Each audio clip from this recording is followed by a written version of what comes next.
Trauma Therapist Podcast Plus listeners can listen to episodes early and ad-free right now.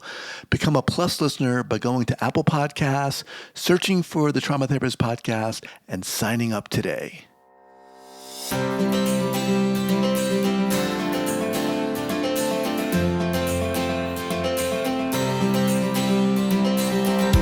All right, welcome back to the Trauma Therapist Podcast. My name is Guy McPherson. My mission is to help trauma therapists be their incredible selves, to be human, to be real, not just a clinician. I'm a big believer in who we are is more important than what we know. And this requires cultivating authenticity, genuineness, and vulnerability, and that requires intention. You can learn more about my courses and workshops by going to thetraumatherapistproject.com. That's thetraumatherapistproject.com. Let's get started. All right, Martha, here we go. So 5, 4, 3, 2, and 1. All right, folks, welcome back to the podcast. I'm very excited to have as my guest today, Dr. Martha Beck. Dr. Beck, welcome. Thank you for having me. You're welcome. So Dr. Beck has spent a lifetime offering powerful, practical, and entertaining advice that helps people improve every aspect of their lives. Her written work includes several New York Times and international bestsellers, as well as over 150 magazine articles. For the past 18 years, Dr. Beck has been a monthly columnist at O, the Oprah Magazine. She earned her BA, MA, and Ph.D. degrees from Harvard, all in social sciences. For over 2 decades, she has been, in the words of USA Today, one of the best-known life coaches in America. Martha, welcome. Thank you so much. You're welcome. Before we get going, share with the listeners where you're from originally and where you are currently. Yes, I grew up in Utah and left there at 17 to go off to Harvard, which was quite a culture shock. And I presently live in Pennsylvania, near the place where Washington crossed the Delaware that Christmas morning. Very cool. Very cool. Yeah. So look, I mean, how did all this start for you? And when I say this, I mean this quest, and correct me if I'm wrong, but this quest, this thirst for living our heart, living our purpose. Well, it's strange. When you grow up in a very intense religion, I was raised very Mormon, and it's what's called a life world religion. Like it filters into every aspect of your daily life. And they're always telling you what's true and how to be happy. And for me, it never worked. But I was constantly confronted with the issues, life mission, eternal happiness, all this stuff. And I thought I should be feeling this, and I am not. And then I just got more and more anxious and depressed as I went into adolescence, and then started to figure things out when I was a young adult. And by that time, I was teaching business school. And I tried to find ways to make my own life happier. And this kind of filtered into my teaching. And my business school students would come to my office, and they never wanted to talk about international business management, which is what I was teaching. They wanted to talk about their lives and about how their lives could serve them, which was kind of my obsession. So I started just talking to them outside of class. And the next thing I knew, I was reading in the newspaper that I was a life coach. Wait, okay, Never heard of it. Hang on.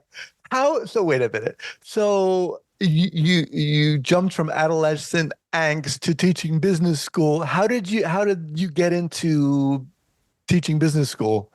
What happened there? So I also grew up in a family of intellectuals. My father was a very prominent intellectual in the Mormon community. And because of that, I was very high achieving, and I did go off to Harvard when I was 17 and just sort of stayed there. The first degree from Harvard did not make me feel good, so I figured I needed more. And so I just kept going to Harvard like an addiction, and gradually got my PhD and started, went off to be an assistant professor. In the meantime, I'd married, I had 3 children, and my second child was prenatally diagnosed with Down syndrome late in the pregnancy.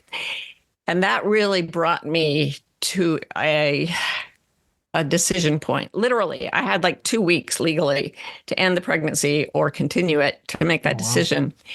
And although I'm very pro-choice, despite my Mormon background, by that time I wasn't a good Mormon. Now I'm not Mormon at all. But I already loved this child. And I was thinking, what is the criterion on which I judge the validity of a human life? Because everyone told me, the 5 doctors at the Harvard Medical School who did obstetrics told me it was like having a malignant tumor, that they had to take it out, that it would ruin my life, this little baby. And I remember thinking, but I already loved this child. I was very, very bonded with him. I'd seen him sucking his finger on the ultrasound. It was a hard pregnancy. I'd had trouble keeping him alive. And I just walked around thinking, what makes us decide that one life is worth living and one isn't? And I decided that my criterion for a life worth living was a life that contained joy. And I looked around me at all the people at Harvard, the students, the professors, and I did not see much joy. But I had heard that people with Down syndrome could experience joy. So I thought, let's do this thing. Let's find out what life is like if you live it for joy and for love instead of for achievement. So that really turned me around. But I kept getting the degrees and finished them out, but it made me think really differently. And that's what came out in my teaching once I became an assistant professor. What was it that kind of invited these students to talk not about international business, but about their lives? What was it in you, do you think? Well, I remember thinking, they would talk about, how do I get a job? And I'd say, well, if you don't like it, don't do it. And they'd be like, wait, what? Go back. Like they're, and I would say, if something makes you happy, maybe you could do more of that. And if it makes you unhappy, perhaps choose to do less of it. And they would just be like, no one has ever said these things to me. They hadn't. These were high achieving business school students, and they had been living the no pain, no gain principle their whole young lives. And here I was saying, if you're not having fun, don't do it. You got your wild and precious life. You don't get to do this again. Go for the gusto. And that was blowing their minds. Wow.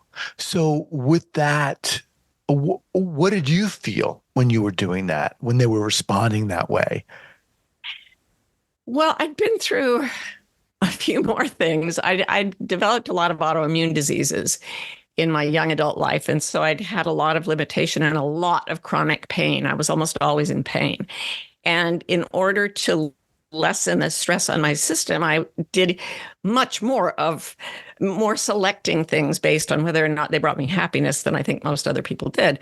So when I was up there talking to these students and when they'd come to my office, what I'd see as they said, wait, like I remember a Chinese student coming in, and he was the one child allowed by his huge extended family. The government was doing the one child policy. And he always smiled, always.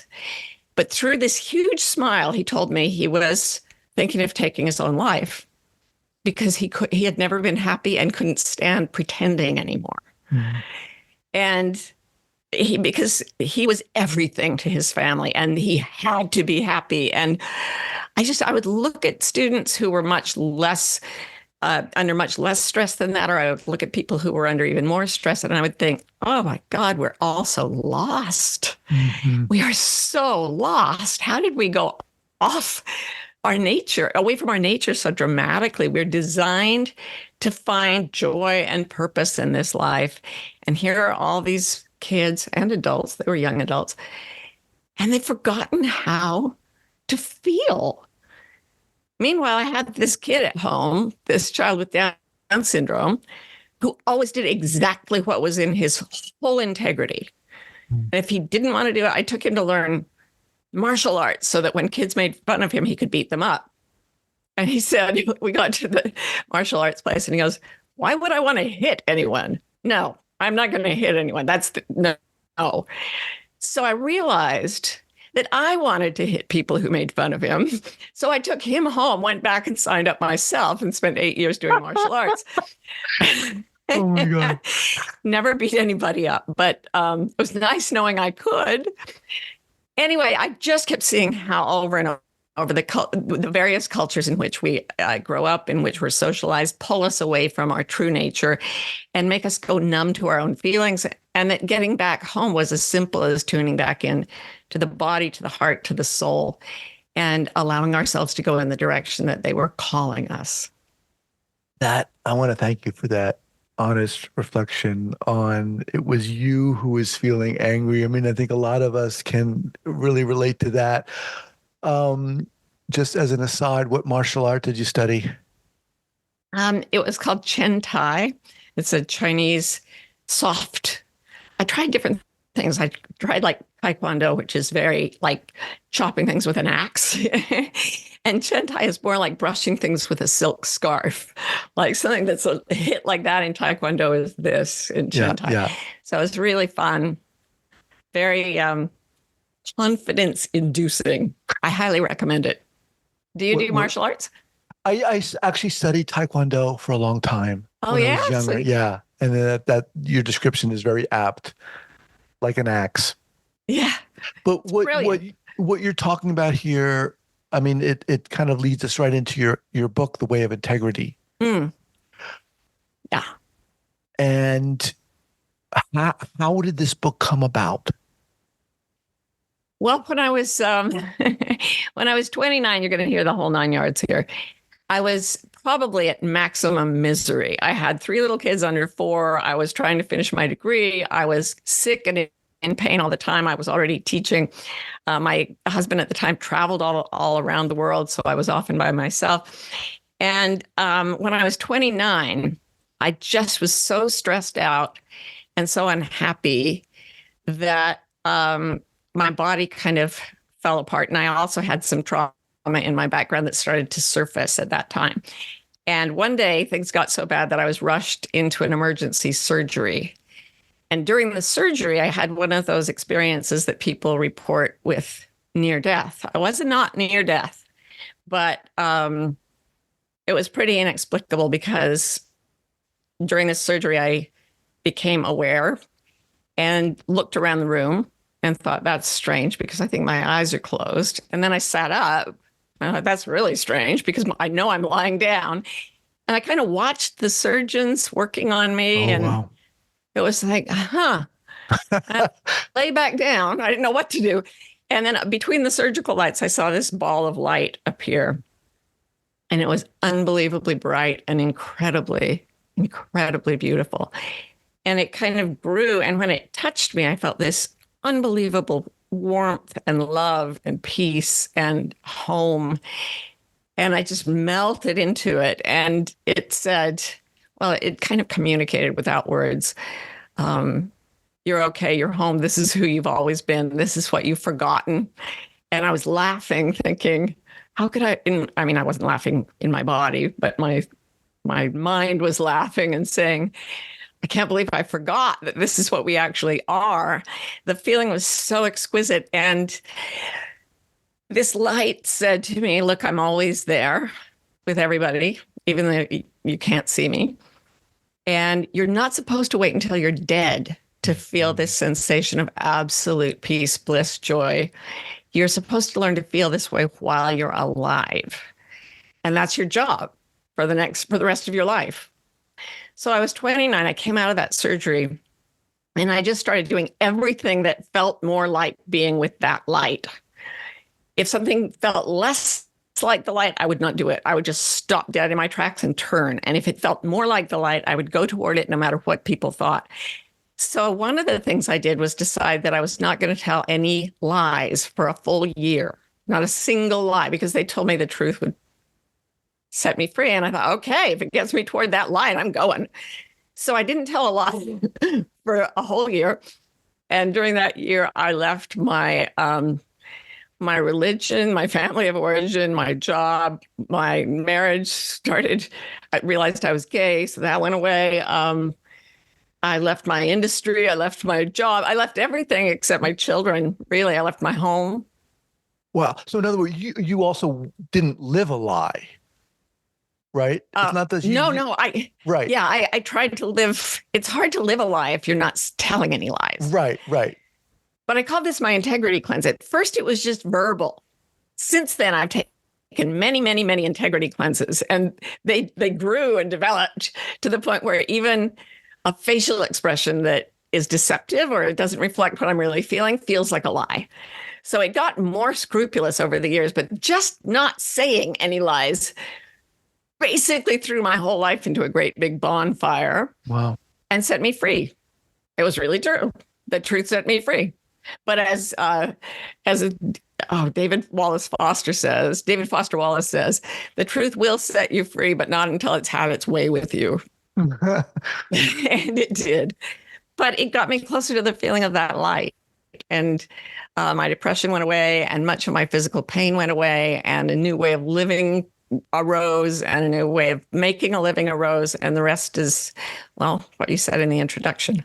Wow. So in a sense, that decision to not tell any lies, not live any lies, was kind of like your North Star. It was really simple. I mean, if this was bringing you, this action was not bringing you joy, nope. It's kind of. Yeah. Due north all the time. Right. And after I started, I wanted to write one book. I wanted to write a book about my son and about the meaning of life and how he taught it to me. So I did that, and it succeeded. And I didn't know that if you write a book that is a bestseller, they come and ask you what you're going to write next. I was like, well, I'm not a writer. I just have one book. And my editor said, well, what are you doing? And I said, I spend all my time with these students. I'm telling them all these things about life. And she said, well, write that down. So that was my first self-help book, and I called it Finding Your Own North Star. And I was thinking about that light that I'd seen in the surgery, but really I think that's within all of us all the time. And the truth takes us to it. And I ended up writing several self-help books, and the most recent is called The Way of Integrity, meaning integrity just means being whole and undivided. And what does that mean? What does that mean? Well, I've been talking about how we follow our socialization away from our true nature. Basically, every baby is born knowing exactly the truth about his or her or their own life, right? They know what they are. Before we can even speak, we start to notice that certain actions are reinforced in different ways by the people around us, negatively, positively. And before we can even talk, we sell ourselves out hard to go and do what people want. Right? Because we have to survive. So my little Chinese student started smiling instead of crying when he was tiny. By the time I met him, he didn't remember what it felt like to be genuinely happy. He'd been divided from himself for so long that his mind was stuck in a socialized compartment that didn't even communicate with what he was really feeling. So he was not in integrity. He was in duplicity. And that's not because he was a bad person, it's because he was a good person. He was trying so hard to be good. But to get our integrity back, we have to stop selling out our true nature. We have to know what we really feel. And well, as I said in the book, know what you really know, feel what you really feel, say what you really mean, and do what you really want. It's radical. So I want to dial in on this because this is really inspiring for me, because I feel like I could use I'm sure many of us could, but I could use a really hefty dose of this. Break this down. What might this look like for me in the morning? Okay. The first question I always ask, when I'm speaking to large groups, I'll stop right in the middle of a speech and say, just a second, I just want to check and make sure everyone's comfortable, physically comfortable. Are you comfortable? And the audience looks kind of nervous, and they're like, yeah, we're fine. And I'm like, no, tell me, are you really comfortable? And they're like, yes, just talk. So then I say, if you were home alone right now, how many of you would be sitting in exactly the position you're in at this moment? And no one raises a hand. And then I say, why not? And they sit and think, and it's actually, these are brilliant people, and they have to really ponder this. And then they're like, oh, it's not really all that comfortable. And that, I tell them, is not a problem. We can tolerate huge discomfort. We're brave, we're hardy, good. But they all looked at me in clear daylight and lied to my face and said they were comfortable while knowing they weren't comfortable at another level. So the first question I would ask you is, right now sitting in your chair, wherever you are in the world, and also situated in your relationships, in your profession, and all the things that you do every day. Are you comfortable? No. Wow, that's profound. I mean, on the continuum of hell yes to hell no, it's more hell no. Oh, wow. So then you start saying, okay, I always tell coaches when I train them, just find the place of least satisfaction because that's the place where we can often create the biggest positive change. So you just say, what part of your life is most uncomfortable? And you don't have to say it right now here, but Yeah, you can. yeah. Okay, yeah. I mean, I won't get into it, but right. Sure.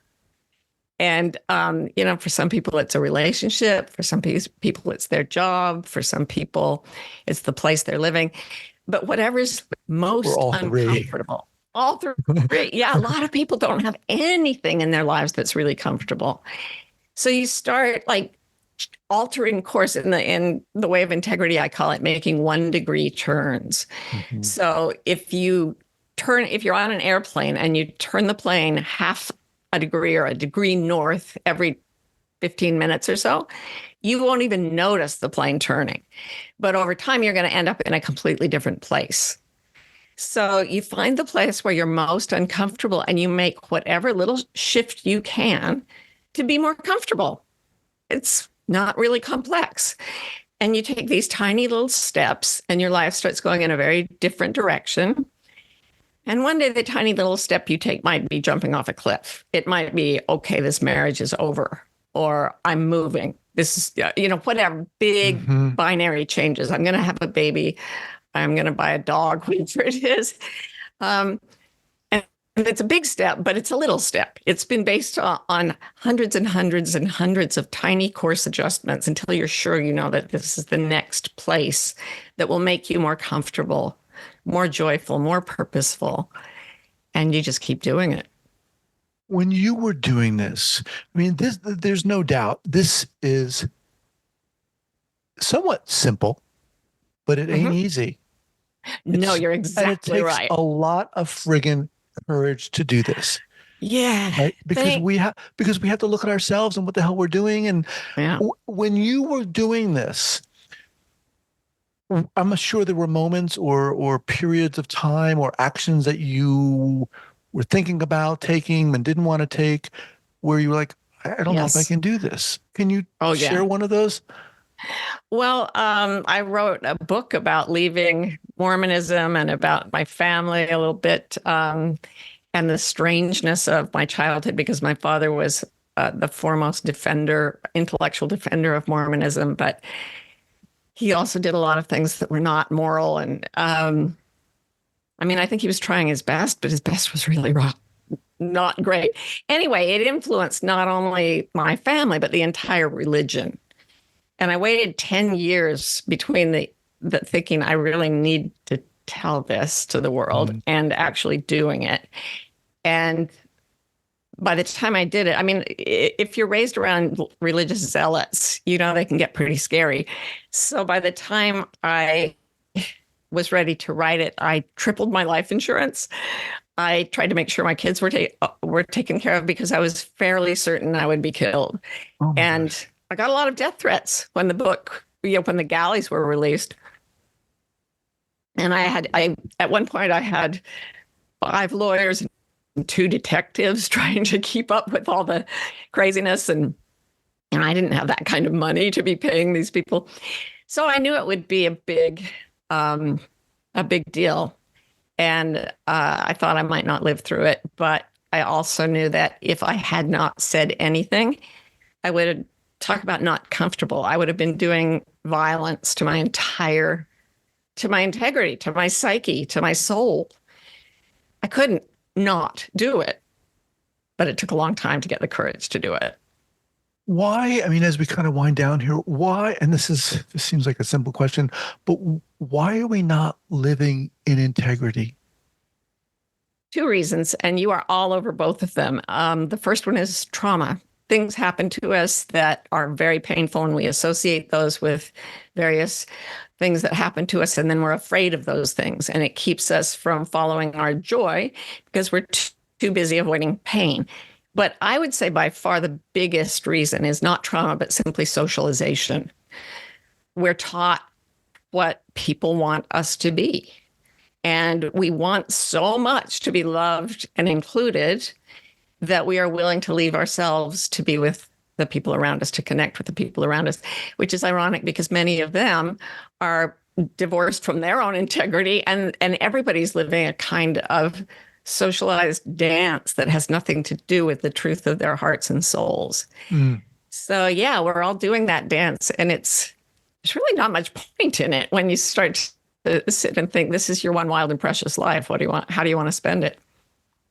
You know, it's interesting that I'm talking to you right now because, yes, this podcast is, you know, the trauma therapist, whatever, but so much of what I've learned in doing this is the importance of integrity, the importance of authenticity, and how so very challenging it is for us to for many of us, right? To live that. Yeah. And when I hear you talk, I'm like, it's so inspiring, you know, and I sound like some cliched podcast host, but I can't wait to go get this book because I seriously, I'm like sick of, you know, just following along and not feeling that joy. Yeah. Yeah. That's the thing, is we have one great unfailing ally, and its name is suffering. If we do not live in our structural integrity, like a plane needs to be in structural integrity to fly, it's not about morality, it's just about how things work. If we don't live in our own integrity, we suffer. Things feel terrible. First our moods, and then our bodies break down, then our relationships and our ability to focus mentally. Everything breaks down to say, stop. Go back to the place where you knew what was comfortable and what wasn't, what brought you joy and what didn't, and choose your joy this time. And then the suffering will go away and say, that's exactly what I wanted. And you'll say, thank you so much, suffering, for forcing me to do this.